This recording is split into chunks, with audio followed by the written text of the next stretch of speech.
C'est l'hymne de la brigue, la chanson qui fédère les habitants des deux côtés de la frontière, celle qu'ils aiment fredonner à l'heure de l'apéro.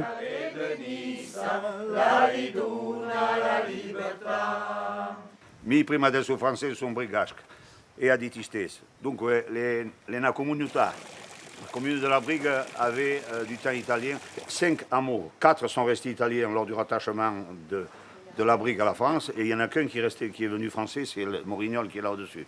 Donc ça a été un déchirement que personne ne peut comprendre. 60 ans après le rattachement, Italiens et Français ont toujours le sentiment de faire partie du même pays. Avant tout, c'est la langue qui nous réunit. La langue est la même. Cette langue, ce patois, ils sont pourtant de moins en moins nombreux à le parler. Malheureusement, on a beaucoup d'anciens qui sont décédés. Et donc, c'était surtout les anciens qui parlaient le brigasque. Mais bon, nous, notre génération à nous, on a continué à parler. Par contre, on a déjà un problème avec la génération de nos enfants qui le comprennent, mais qui ne font pas toujours l'effort pour le parler. Et ça, c'est dramatique. Brigasque par son grand-père, tandasque par sa grand-mère, Didier Lantéry a voulu préserver ce patrimoine. Mon but, c'était de sauver le maximum de choses avant le décès de mes grands-parents. Je venais ici, je me promenais dans les rues, j'essayais d'écouter, parce qu'à l'époque, on entendait en permanence parler brigasque dans les rues. Je volais des mots, voilà, j'étais un voleur de mots. Didier Lantéry en a fait un dictionnaire, 500 pages pour que les mots ne disparaissent pas des foyers. Moi, j'estime à peu près que tous ceux qui sont nés avant 1960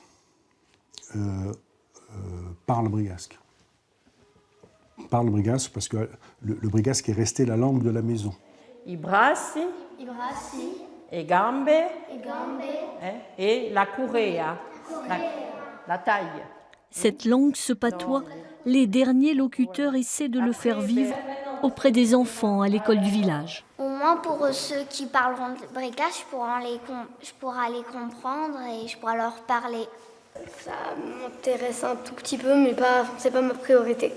Je préférerais parler anglais. Et on a un côté bien fédérateur, c'est-à-dire que les enfants, qu'ils soient issus de familles brigasques ou non, en fait, ont tous, en sortant de l'école, finalement, un genre de socle commun à ce niveau-là.